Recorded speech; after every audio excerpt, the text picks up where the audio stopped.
Hello students, last video में हमने law of segregation के बारे में पढ़ा था। आज हम उसी के आगे स्टार्ट करने वाले हैं।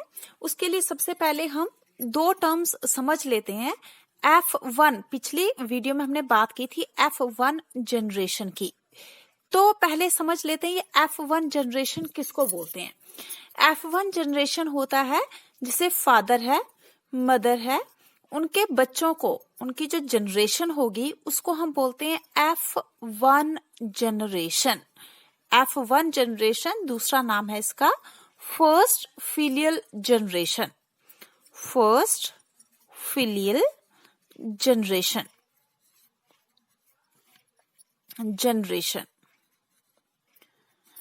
तो F1 जनरेशन कहिए या फर्स्ट फिलियल जनरेशन कहिए, एक ही बात होती है।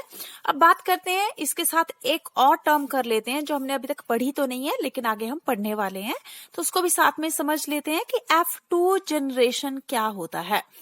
F2 जनरेशन को हम सेकंड फिलियल जनरेशन भी बोलते हैं। जैसे फर्स्ट फिलियल है वैसे ही सेकंड फिलियल जनरेशन भी हम इसको बोलते हैं।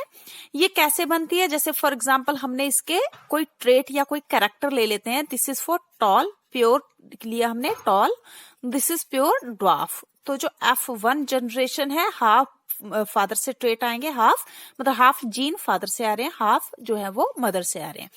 तो F1 जनरेशन या फर्स्ट फिलियल जनरेशन जो है वो क्या बनेगी आपके पास, कैपिटल टी स्मॉल टी।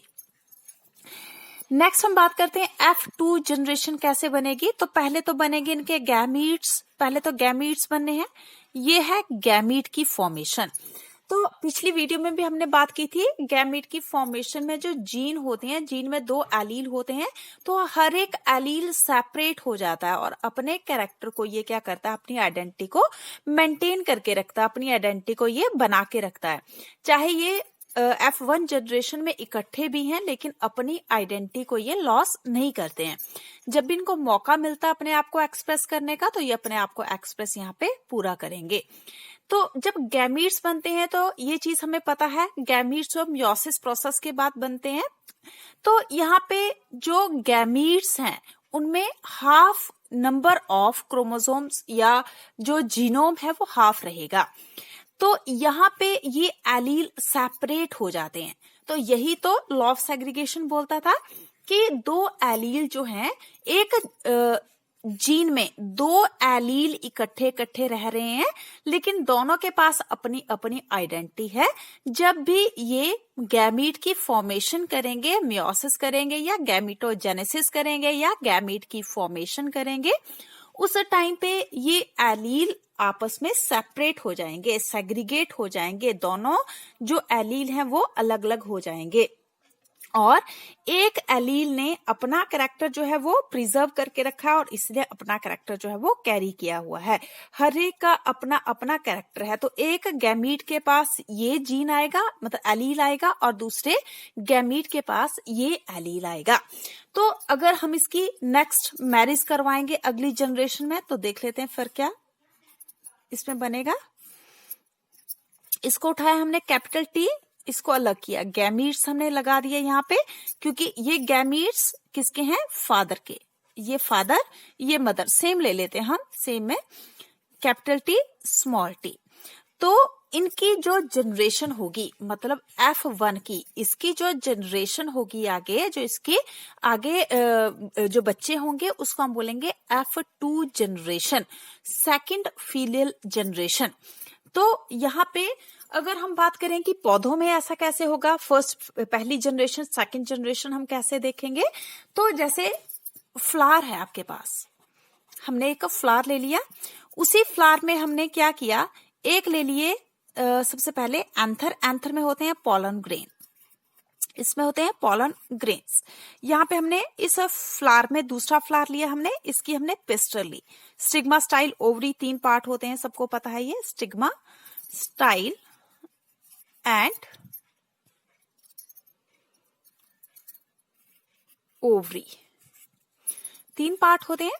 तो यहाँ पे पॉलन ग्रेन को स्टिग्मा के ऊपर डालेंगे, यहाँ पे डस्टिंग करेंगे, देन ओवरी के पास पहुंचेगा, यहाँ पे फर्टिलाइजेशन होगी, देन सीड बनेगा। इतनी चीज हमें पता है, हम पीछे पढ़ चुके हैं यूनिट्स में, फर्स्ट यूनिट में ये एंजियोस्पर्म्स की रिप्रोडक्शन में।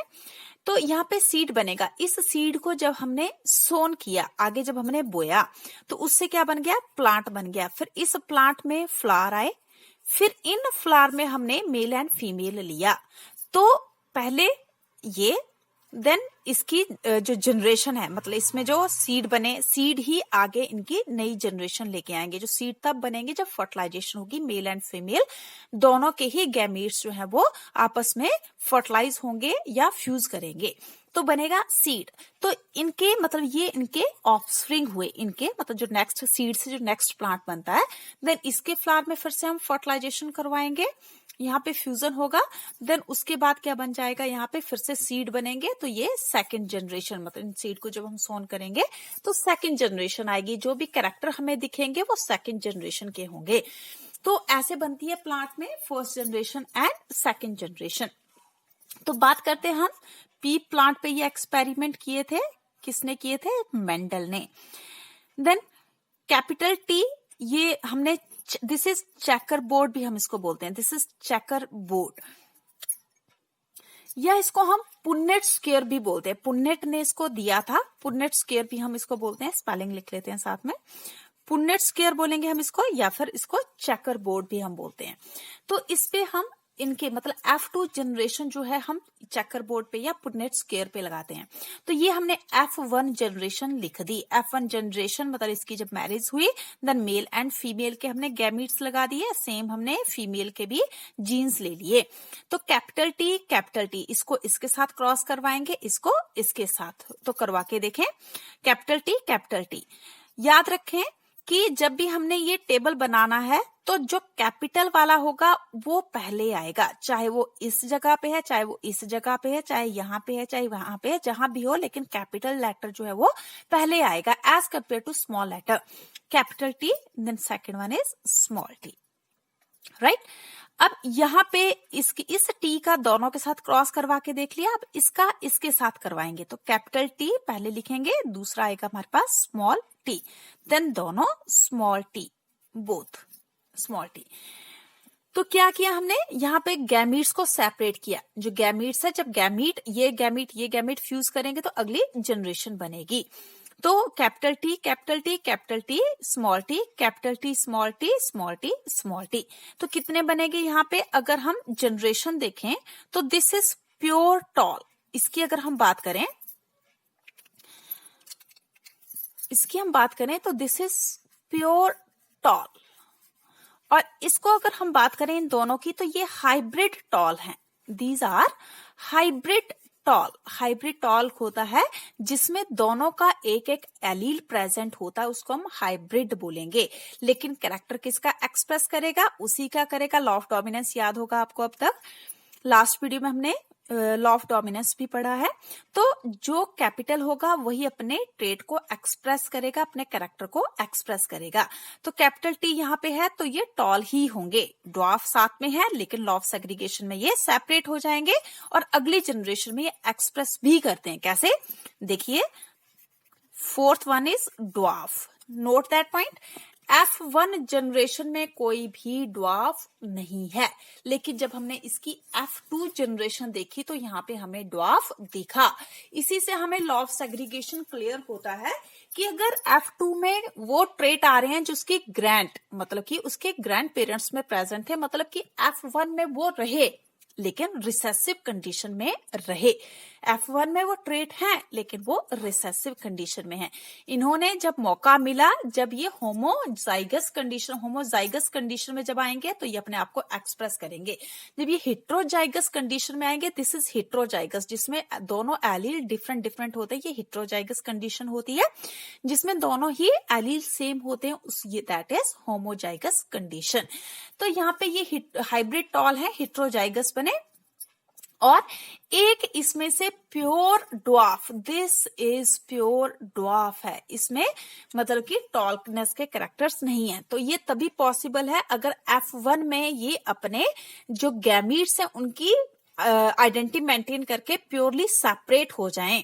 तो इसको इसी वजह से लॉ ऑफ सेग्रीगेशन को law of purity of gametes भी कहा जाता है। Law of purity of gametes, कि जो गैमीट्स होते हैं ये ऑलवेज प्योर होते हैं, इनमें कोई भी कैरेक्टर की मिक्सिंग नहीं होती है, ये प्योरली सेपरेट होते हैं।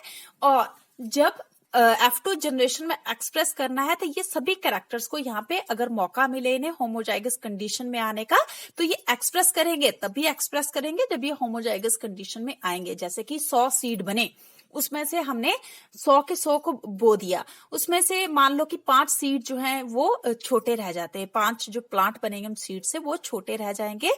देन 50 मान लो कि बड़े हैं, और जो 50 हैं 50 नहीं आएंगे, टोटल आएंगे 95 टॉल हुए, 5 जो है वो ड्वार्फ हुए। तो इससे साफ क्लियरली पता चलता है कि ड्वार्फ बने तो है ही हैं, जो कि हमने ऐसे ड्वार्फ वाले सीड तो हमने आगे फर्टिलाइज करवाए ही नहीं, फिर भी अगर ट्रेट एक्सप्रेस हो रहा है तो मतलब कहीं ना कहीं गैपीट्स में वो कैरेक्टर जो है वो प्रिजर्व होके रह रहा है। तो लॉ ऑफ सेग्रीगेशन को एक बार फिर से ऑन द होल यहाँ पे हमने जस्ट अभी तक F1 जनरेशन देखी, F2 जनरेशन देखी। तो लॉ ऑफ सेग्रीगेशन को थोड़ा सा फिर से क्लियर कर लेते हैं यहाँ पे। तो लॉ ऑफ सेग्रीगेशन में हमने क्या चीज पढ़ी अभी तक, टोटल कर लेते हैं, सम अप कर लेते हैं क्या हमने किया अभी तक। इसमें हमने बात की कि यहाँ पे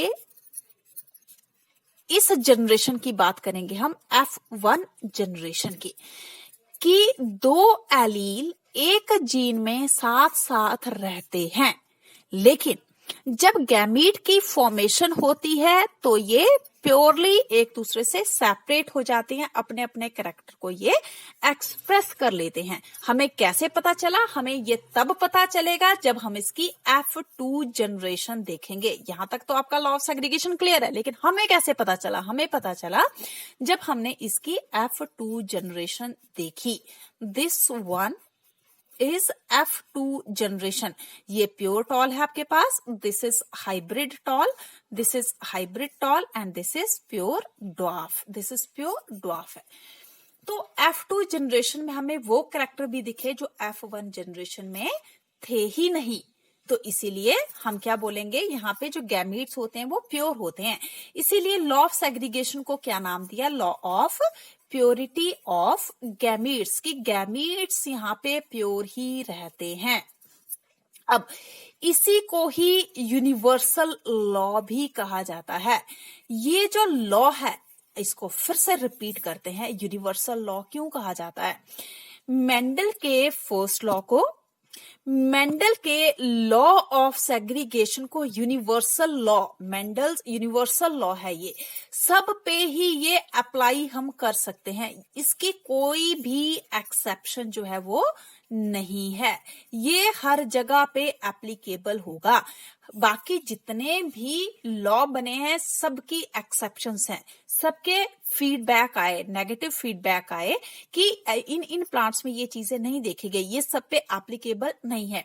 लेकिन ये जो मेंडल का लॉ ऑफ सेग्रीगेशन है, मेंडल फर्स्ट लॉ है, इसकी कोई भी एक्सेप्शन नहीं है, दिस इज यूनिवर्सल लॉ, हर जगह ये बिना किसी एक्सेप्शन के अप्लाई हो जाता है।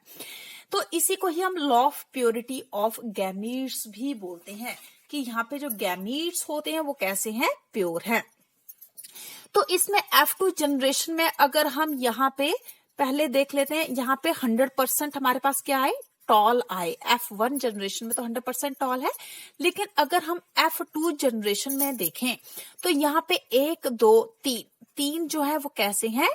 प्योर, जो टॉल है, प्योर तो नहीं हम बोलेंगे, दिस इज टॉल, 3 टॉल है ये, एक जो है वो ड्वार्फ है। नोट दैट पॉइंट, यहाँ पे बेशक हाइब्रिड टॉल है लेकिन होंगे ये देखने में टॉल, देखने में तीनों ही टॉल होंगे, लेकिन जीनोटाइप डिफरेंट होगा। जब इनकी अगली जनरेशन बनेगी तो उसमें वो ड्वार्फ भी बनाएंगे, ड्वार्फ प्लांट भी तब बनेंगे। तो 3:1 जो है ये फिनोटिपिक रेशो आएगा। कौन सा रेशो? फिनोटिपिक।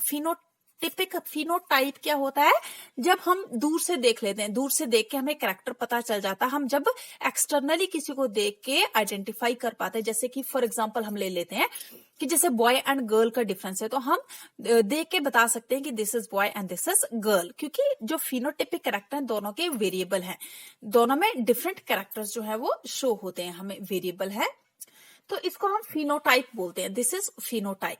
जिसको हम मॉर्फोलॉजिकल जो कैरेक्टर होते हैं, जिसको हम बाहर से देख के, दूर से देख के कैरेक्टर पहचान लेते हैं, उसको हम बोलते हैं फिनोटिपिक। और जीनोटिपिक, अगर हम यहाँ पे रेशो की बात करेंगे कि जीनोटिपिक रेशो क्या होगी इसकी, फिनोटिपिक रेशो तो हमने देख ली, that is phenotypic ratio. Genotypic ratio होगी 1, क्योंकि जीनोटाइप इसका और इसका टोटली अलग है, 2 का सेम है, 1:2:1। तो जीनोटिपिक रेशो होती है लॉ ऑफ सेग्रीगेशन की 1:2:1, और फिनोटिपिक होती है 3:1। ये भी आपको याद रखना है, दोनों चीजें आपको याद रखनी है। तो यहाँ पे क्या है, आपके पास जो गैमीट्स बनते हैं वो 50-50% कैरेक्टर जो है वो कैरी करते हैं, 50% इधर के लिए, 50% मदर के, 50% फादर के हैं। तो गैमीट्स प्योरली सेपरेट हो जाते हैं। F2 जनरेशन में जो कैरेक्टर हैं वो फिर से विजिबल होते हैं, जो कैरेक्टर उनके पेरेंट्स में नहीं भी थे वो भी एक्सप्रेस हुए। क्यों हुए, क्योंकि उनके ग्रैंड पेरेंट्स में वो कैरेक्टर थे। तो F1 जनरेशन में क्या है, ये गैमीट्स जो होते हैं, जब गैमीट की फॉर्मेशन जब भी होती है तो वो अपने आप को एकदम से सेपरेट कर लेते हैं, सेग्रीगेट कर लेते हैं। तो इस लॉ की कोई भी एक्सेप्शन नहीं है। तो इसको हम बोलते हैं law of non mixing of allele, ये भी इसका नाम है, law of non mixing of allele, कि एलील जो यहाँ पे मिक्स नहीं होते हैं, ये सेपरेट रहते हैं। एलील की बात हुई, नॉट जीन। एलील जो होते हैं वो गैमेट की फॉर्मेशन पे अलग हो जाते हैं, सेपरेट हो जाते हैं।